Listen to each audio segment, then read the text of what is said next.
to another episode of Post Shave, where we get to check out what's going on and what is going down in Shave the Man across a whole range of social media platforms. Let's get cracking. Hey Shave the Man, thinking about getting Soap Commander Courage? I've heard it's spicy, would you agree? And if so, is it a stronger note or a more complimentary note?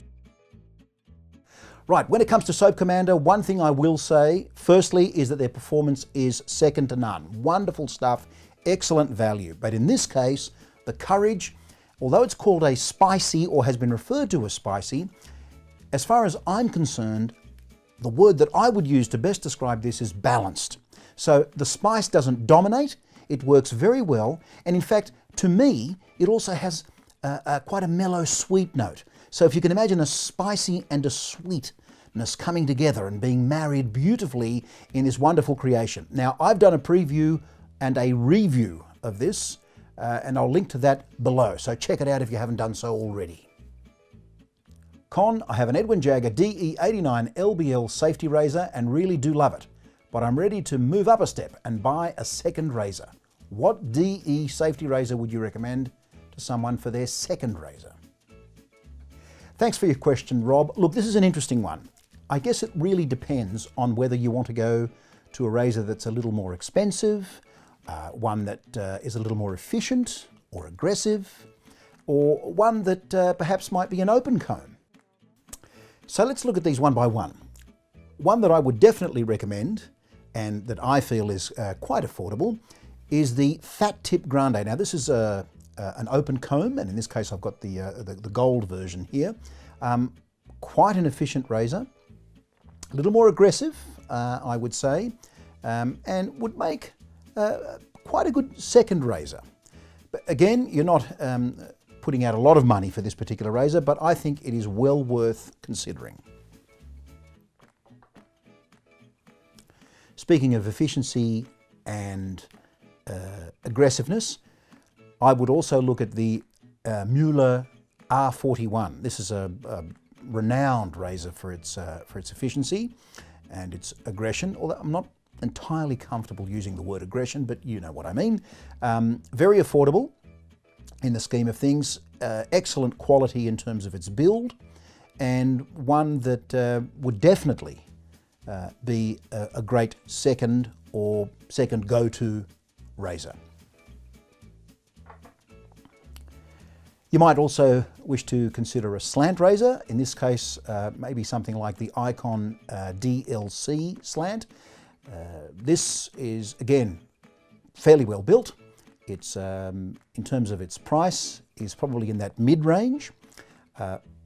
Excellent audio feedback and quite an efficient razor. So we have the Icon DLC.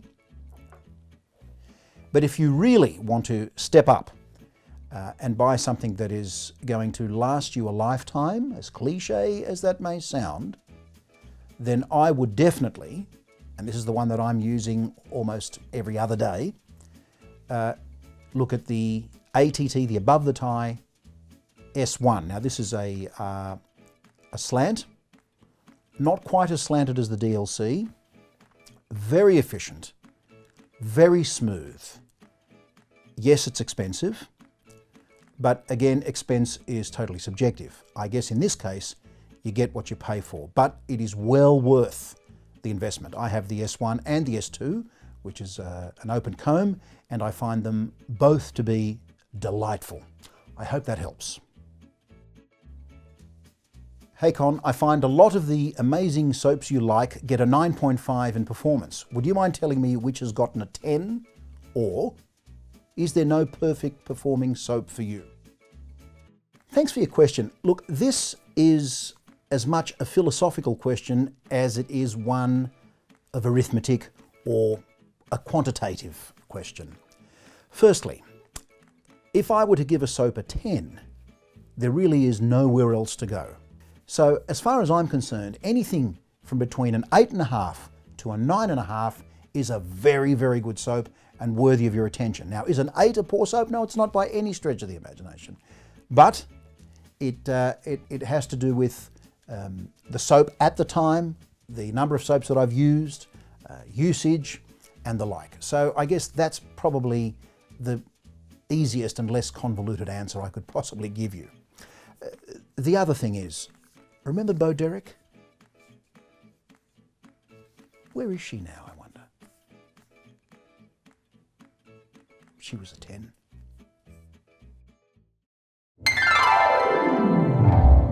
In this episode's product spotlight, I'd like to talk to you about Saponificio Varesino's Manna di Sicilia.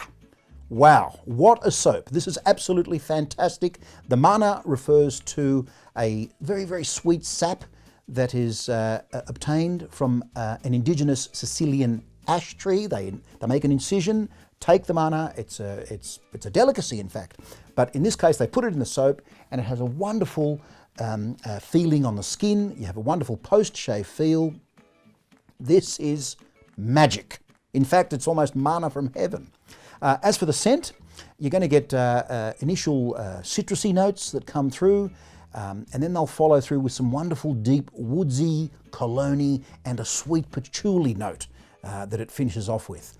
If you haven't tried Saponificio Varesino's Manna di Sicilia, why not? Why not? This episode's Shave of the Day comes from the beautiful Romania, and it is our friend and member Radu Butian. His Shave of the Day is always an invitation to try straight razor shaving if you haven't done so already. And if you haven't checked Radu's photographs, then I suggest you do so. Remember, if you'd like your photographs to be noticed, put in hashtag SOTD or Shave of the Day, and they may be here. They may feature in post-shave. Well, that's it for another episode. Remember, you can contact us any number of ways. Until next time, bye-bye.